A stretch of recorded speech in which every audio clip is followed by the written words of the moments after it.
Hello and welcome to Season 2 of So Now What with Gates Cambridge, a podcast tackling some of the world's wicked problems with those who are dedicated to doing something about them. I'm Catherine Galloway and my guests, as always, are Gates Cambridge scholars working to make an impact in the lives of others. When the chips are down, as they undoubtedly are right now, it's generally held that we only have three choices left: lead, follow, or get out of the way. But lead how? With some wildly differing interpretations of the brief currently on display in politics, business and beyond, it's tempting to just bunker down and wait for the storm to pass. But might we all have a little bit more leadership power than we think? Do the bullies always have to prevail? And what makes a better leader in turbulent times? This month, all my guests were part of Gates Cambridge the early years, when the idea of scholars who were also future leaders and world changers was a new and possibly even revolutionary idea. But led they have in business, the public sector and in their communities. So a very warm welcome to Julie Pham, a member of the very first Gates Cambridge class of 2001, Chris Tooley, Gates Cambridge class of 2002, and Robin Scott, Gates Cambridge class of 2004, talking to us from Seattle, Whakatane in eastern New Zealand, and London, respectively. Thank you all very much for joining us. It's great to be here. Kia ora.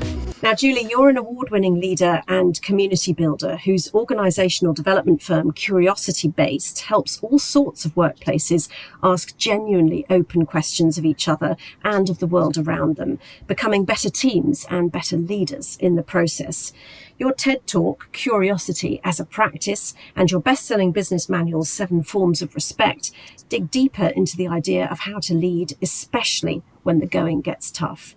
Born in Saigon, you and your parents arrived in the States as boat people in the 1970s, and that early experience of arriving somewhere deeply unfamiliar and even unfriendly has shaped your drive to connect and collaborate ever since. Chris, your career has taken you from academia to government to community leadership in New Zealand, all the while guided by a deeply Maori sense of self-determination. You're currently the CEO of Te Puna Ora o Matua, a health and social services provider serving the Eastern Bay of Plenty, where in 2020 you were responsible for rolling out the COVID-19 response for your region in a matter of hours, gaining a prestigious Blake Award for your leadership in the process. And Robin, the GovTech startup Apolitical that you co-founded in 2015, turns the spotlight on all the brilliant, quiet leadership that goes on in governments around the world, and makes great fixes for common problems searchable and shareable with other governments, meaning that public servants grappling with AI, public health, or carbon neutral cities at desks across the world can connect and learn from each other in real time.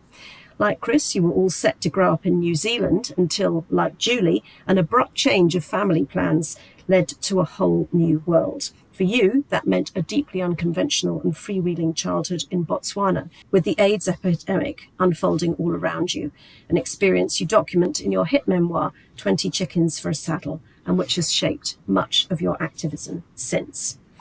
So leadership for all of you seems to be a deeply emotional and intuitive thing, much more about bringing people with you than telling them what to do. So I'd love to hear what you've brought to the table today to help us get into that mindset. Julie, let's start with you. So I bring a curious reframe and a stat. So the Gallup poll just released the study on how people feel respected at work, and 37% of people said that they feel respected, which is an all-time low.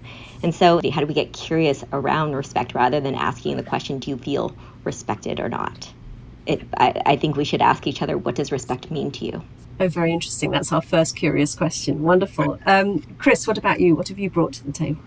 Well, look, in today's environment, we're going through massive disruption from a macro level, from a global level.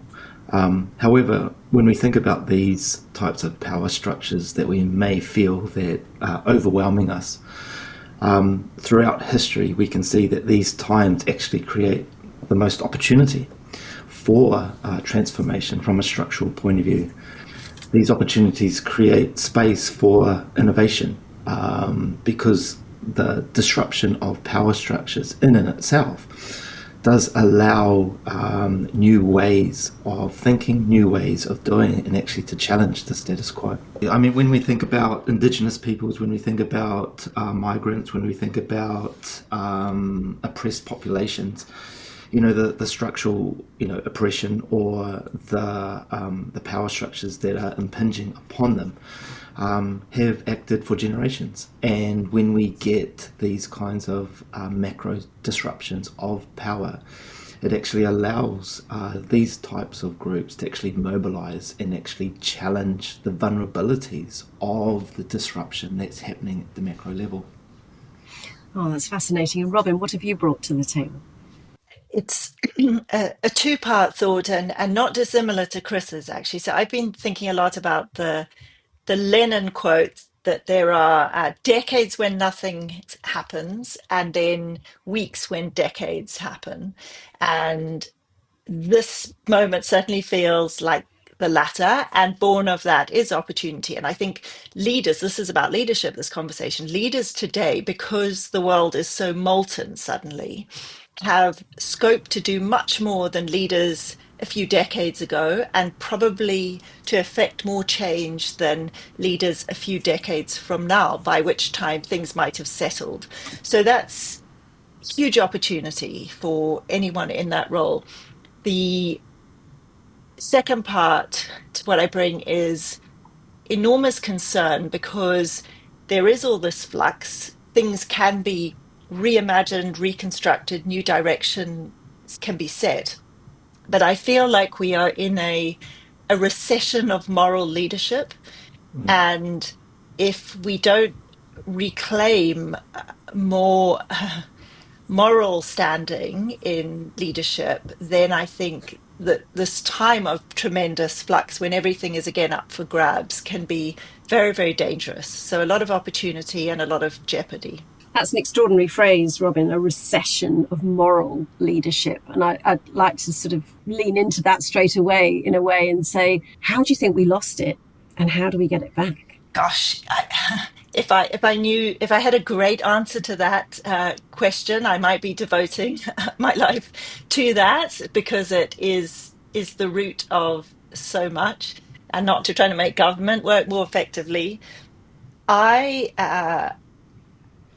I don't think there is an easy option, but at the risk of invoking a cliche, so much of leadership, and to get meta about this, leadership for leaders is about a few people setting the tone and doing the brave thing, showing moral courage.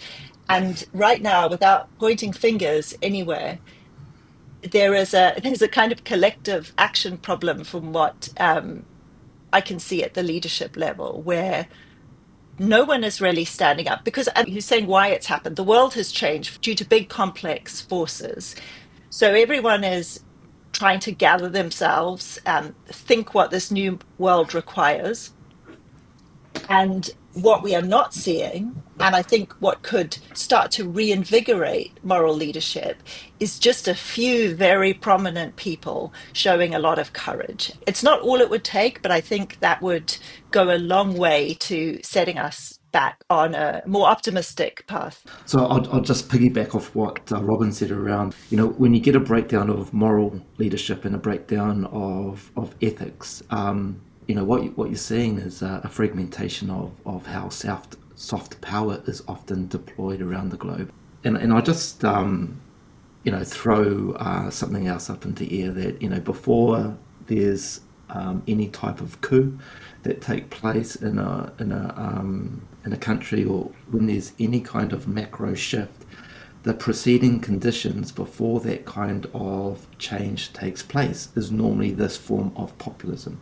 Right, you need this form of populism to unmask the status quo power structures for that kind of change to take place. And so that's what I love, that recession of moral leadership, because it kind of shows how this moment is quite terrifying when we stand back and look at the whole picture.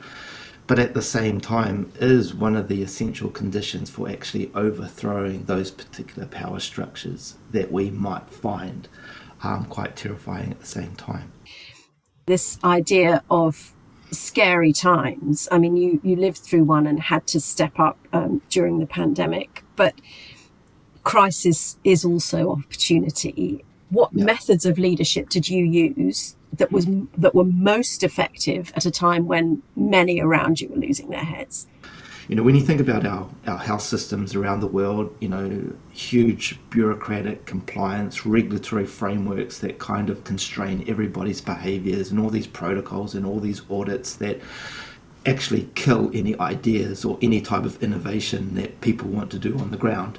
But then you have this massive crisis that just peels back all those structures, and it allows people to just get on, and that's what we saw, complete breakdown of bureaucracy, and you had localized leadership driving on the ground and coming up with brand new health protocols, brand new health systems, and really driving the health system from the ground up, which is a dream that we've always had. Bureaucrats, get out of the way, give us the funding, and let us get on with our own jobs, and that's what COVID provided. And so, that again is the kind of ability to drive localism through innovation and get the transformation that you need. Thank you. I mean, yes, in a way, you and Robin are sitting on slightly opposite sides of the fence, in the sense that you're saying, bureaucrats, could you please go away and let me crack on and solve this health crisis? Whereas Robin, you're thinking, bureaucrats, some of you somewhere are doing brilliant jobs and we just need to get them to talk to each other. Is that right? Well, I actually think we are closer than might be apparent. And I was going to jump in with a comment on COVID. So just a little bit of context. Apolitical is kind of like a social network for government to enable sharing of best practice.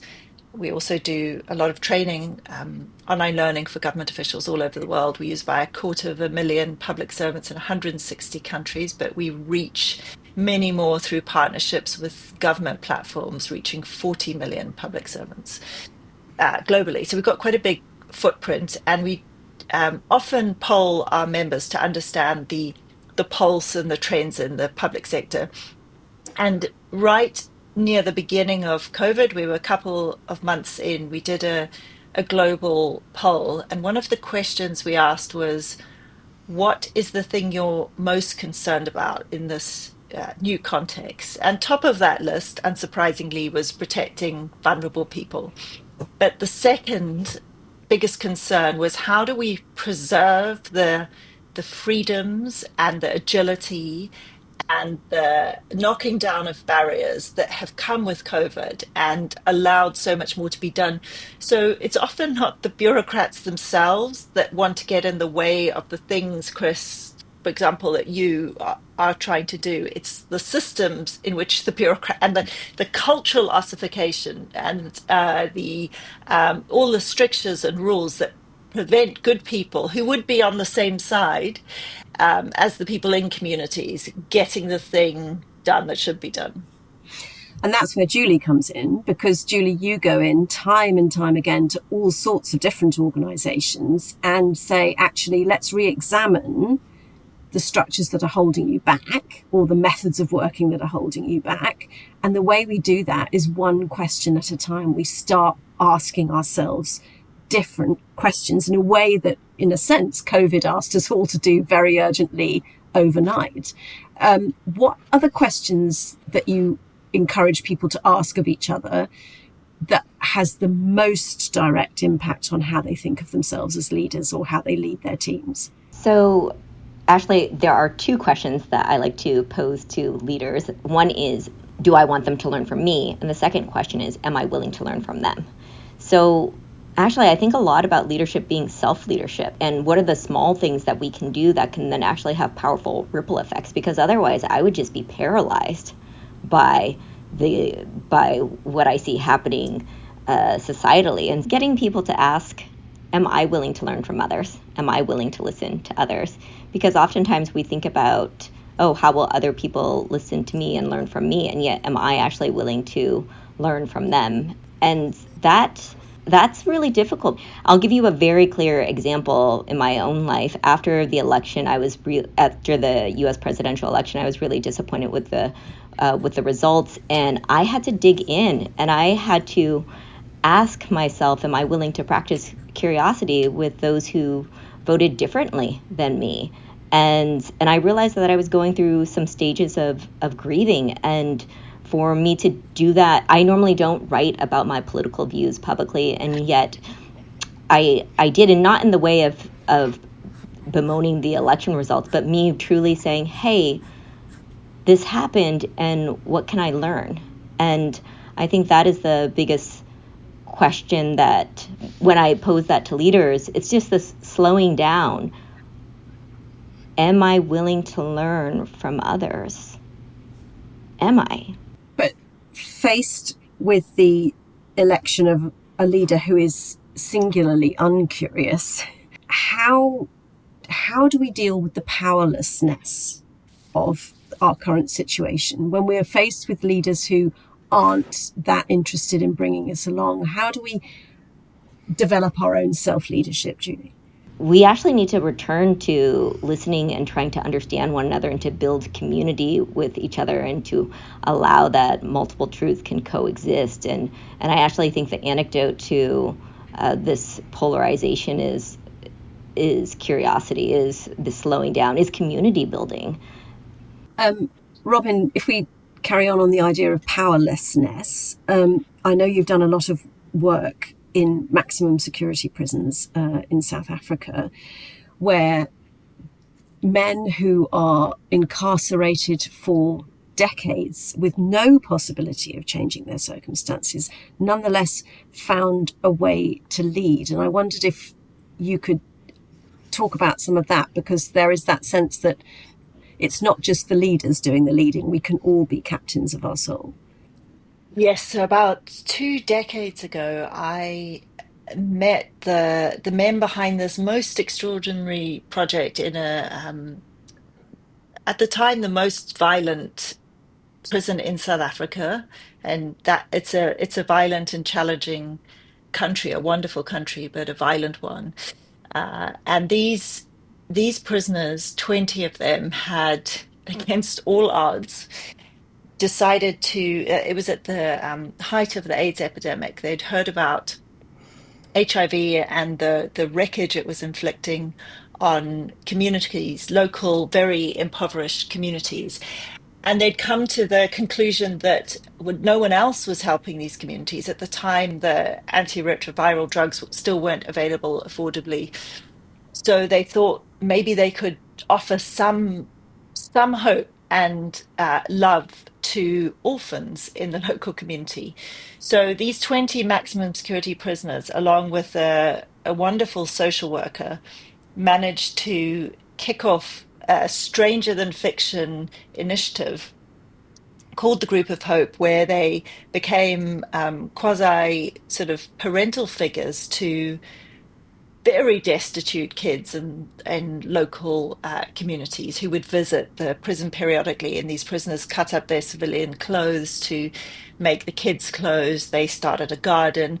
And long story short, they completely changed their own lives and also the lives of these kids. And they ended up securing antiretrovirals before they were widely available, and doing just a whole host of astonishing things. So there is a group of two completely marginalized, disenfranchised, forgotten groups who demonstrated imaginative leadership, moral leadership, resilience and leadership that many in what we would associate with classic leadership roles fail to do.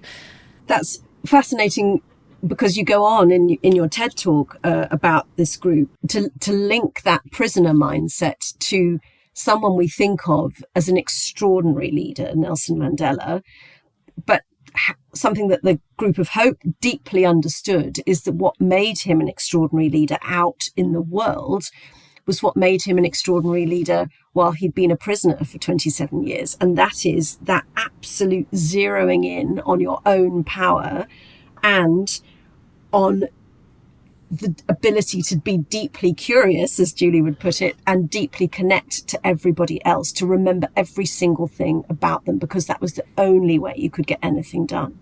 Yeah, so these prisoners used to joke, Nelson Mandela was legendarily great, as many politicians are, at remembering names and connecting with people and meeting them where they are. And latterly that was always referred to as his sort of political genius. And they used to say, no, that's just what he learnt in prison, because in prison you have no hard power. I mean, other than things like smuggled knives, and there's a bit of hard power of that sort, and gang structures, which were very real and significant.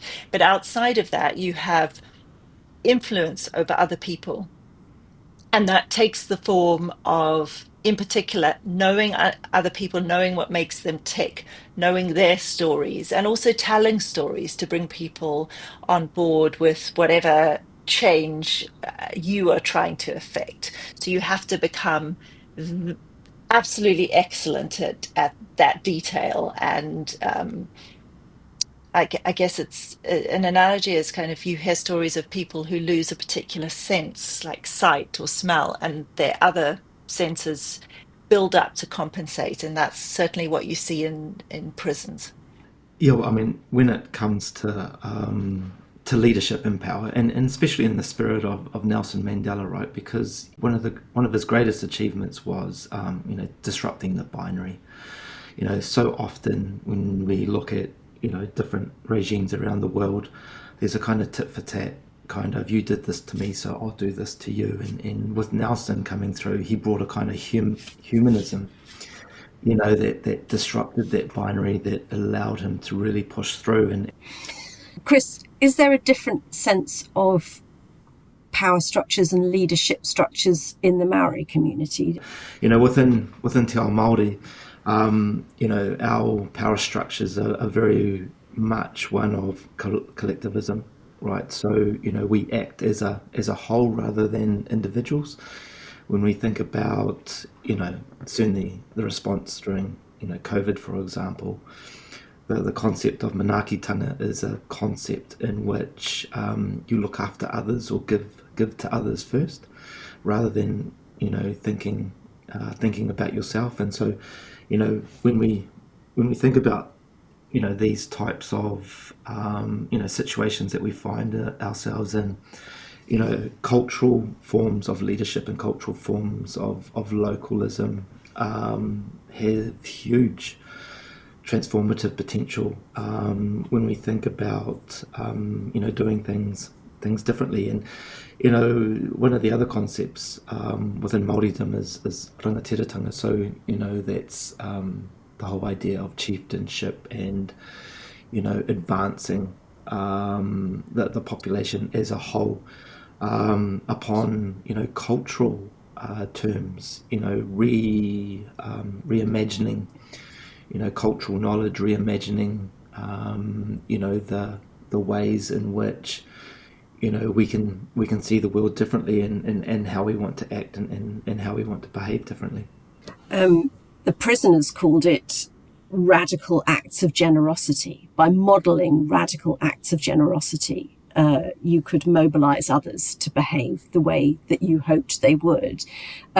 We've had Gates scholars from the African continent talking about Ubuntu, the same kind of spirit of I am, because there seems to be a sort of, once you lean into the collective, when we talk about leadership, there's a huge amounts of similarity there across the globe about certain communities realizing that is actually a better way. If we talk about yourselves as individuals, I know we're talking sort of quite in general terms at the moment, but you're all CEOs, you're all leaders within your own organizations, and Robin and Julie, you founded those organizations.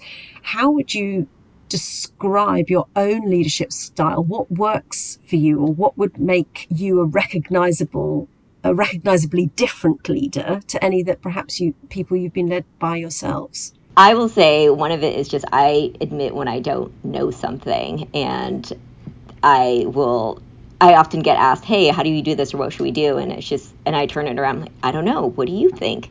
And I'll give a very a specific example in my second year of business, and I wasn't keeping my eye on the profit and loss, and I realized, oh my gosh, we're actually not doing so well. And I was kind of seized with this, what do I do? Do I hide this? Do I share this? And I decided to have a level of transparency around finances that I never experienced myself.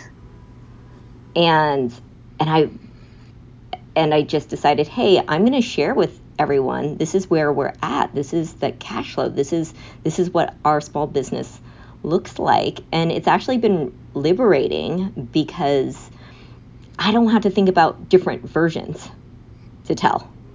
And also people are also getting to learn, how does a small business work? And so I think that leadership, you can just model learning too. I'll participate in intro classes just because I think it's always worthwhile to learn the basics again. And I encourage other people to do that as well. So you get radically honest about the scariest thing to absolutely everybody, and then find yourself on the same page. That's really interesting. Robin, your organisation, Apolitical, has, even in its first 10 years, has been voted sort of top 3 companies to work for by Escape the City, one of the 10 most innovative companies globally in social good. What's your secret sauce? Oh, I don't know about that. The more time I spend in leadership roles, the more I'm aware of where I'm weak and the things I don't know. What I would say is I think leadership, for me at least, is a lot about context. And I think I can be a good leader in a particular context, which is doing things that I really care about. So I couldn't lead any business. I know peer CEOs who just love the game of growing and scaling businesses. I get nothing out of that. I like to be working on businesses, organizations, endeavors that are going up against a very big challenge, that are necessarily difficult. I get a lot of energy from the difficulty, and that really matter if they succeed. And I think one of the things I'm quite good at related to that, because I'm so motivated in that environment and I care so much, is I'm good at persuading people to join missions. And one way to look at this is, I'm often asked the question, why be a social entrepreneur? Why not just be an entrepreneur? Just focus on building a big business. And to me, that question makes no sense. Why would you not be a social entrepreneur? Why would you not try and make money, build exciting businesses, and do good while you are building? It seems crazy that that question even needs to be asked. And I think I'm able to persuade others that, they should do the obvious thing and try and combine the two of exciting work and meaningful work that makes a difference. Thank you. And Chris, I mean, you've done detailed, in-depth parliamentary negotiations, which is one kind of leadership, and then you've done boots on the ground crisis leadership. What are your kind of constants that you always come back to as a leader? I've kind of always believed that leadership should be shaped by lived experience. Like, leaders need to be involved in exactly what they're preaching. And look, when I went to Cambridge, I always knew that I wanted to contribute back to Te Ao Māori, but going to Cambridge and learning about the global world, and I did my PhD on Palestine at the time, so I was very much on the ground looking at the various power structures there, and just learning different perspectives. And then obviously coming back to New Zealand Parliament, I thought that was a natural landing zone in relation to bringing about transformation. And a lot of my time was drafting legislation to create triggers that allowed different forms of behavior to happen sort of downstream, so to speak. But then you kind of realize that even being in Parliament, you can't really get the momentum that you need in relation to transformation, because the distance between the the source of designing legislation and the act of transformation on the ground was just too far apart, and so then moving into boots on the ground CEO of a health provider. In some ways, I've learned that I've managed to bring around more transformation being on the ground than actually working in Parliament, which was a bit of a shock to the system, to be honest. But now that I'm on the ground, it's just understanding that you have to engage in multiple sites of power at any one time. I mean, when we think about business models, we usually think about startup and growth and consolidation, then you get to your pivot and then you repeat the cycle again. But now our world means that we're doing all four business cycles at once, because of the changing nature of our macro world, the changing nature of technology, and just to keep up. We have to be providing that sense of leadership that's looking at everything all at once. But obviously that means that you have to have a decentralized leadership structure within your own organization. The whole kind of executive CEO at the apex on the top, this doesn't cut it anymore. You've got to be more of a facilitator, a coordinator of leadership teams. We've talked so much here over the last 30 minutes about, leaders needing to be radically generous, radically honest, radically morally just against all odds when the tide is not necessarily flowing in that direction. So I wonder if you could leave us with a final "so now what" that we could perhaps apply to wherever we're able to lead, even if it's within our own homes, our own small workplaces. Julie, let's start with you. I've been thinking a lot about small acts, and part of this is I've been doing volunteering with the crisis text line, and so that's for those in crisis. And with all of the chaos that's happening in the world, I feel that I can just do this one thing by listening to one person at a time. And so the "so now what" is, how do we reach out and have that one-on-one conversation, because that does make impact. We can dwell in hopelessness, or we can say, oh, this is the thing that I can do. I do have control over some things. And knowing that one conversation at a time makes a big difference. It doesn't have to be one to many. It can just be one conversation at a time. Thank you. What about you, Chris? What will you be sending us away with? Yeah, I mean, I think that's I have a similar theme that yes, we're in a difficult time, in relation to our history, but regardless, you take any point in history, leadership has always started from the local or regional level. When you see people burst on the scene from a national, international level, that has required years and years of work amongst the local and regional populations, to build that momentum. And so nothing's actually changed. And if anything, we're just looking at different ways now in relation to how we launch ourselves. We need to launch ourselves through different ecosystems now. And I think leadership's going to start and be more prominent from the grassroots up. So, huge potential, for leaders, current leaders on the ground, to keep building their systems and structures and momentums where they are. So neighbourhood first and then scale. Yeah, absolutely. And what about you, Robin? What are you sending us away with today? Well, when I reflect on my experience as a Gates Scholar, one of the most powerful things of associated with groups like the Scholars is that you raise your game when you are with people who are fighting big fights, big important fights that matter. So I think back to the recession and moral leadership. I think it's about spending time with others, other leaders, or just other people who give you moral courage, because that's what we need to find again in larger numbers. And I think it's quite appropriate that just today, to end on a note of hope, the news came out that Bill Gates, to whom we all owe a great deal, has decided to spend down his fortune much faster than anticipated to close the gap that has been left by governments pulling out of a lot of international aid, governments and others, and that's a lovely example, and I hope we see more of those. So bold actions as well as small steps. That's an amazing note to send us all away on. Thank you very much indeed. That's it for this episode.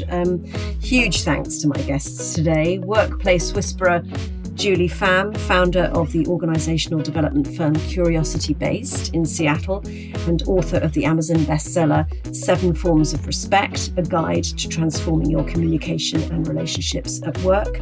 Chris Tooley, proud Maori, Indigenous rights advocate and leader of the regional health and social provider Te Puna Ora o Matutua in the Bay of Plenty, New Zealand. And serial social entrepreneur Robin Scott, currently the head of the first global learning platform for government, Apolitical, and author of 20 Chickens for a Saddle, her widely praised memoir of an African childhood in Botswana. I've loved how together you've turned the idea of leadership in turbulent times from something potentially domineering and shouty to something much more curious and collaborative and open to all of us. My thanks too to producer Amanda Garner from Gates Cambridge and Nick Saffel from the Central Communications Office at the University of Cambridge. And of course, thanks to all of you for listening and for liking and sharing us far and wide. I'm Catherine Galloway, and that was So Now What with Gates Cambridge. Join us again next time for more wicked problems dissected by those determined to do something about them.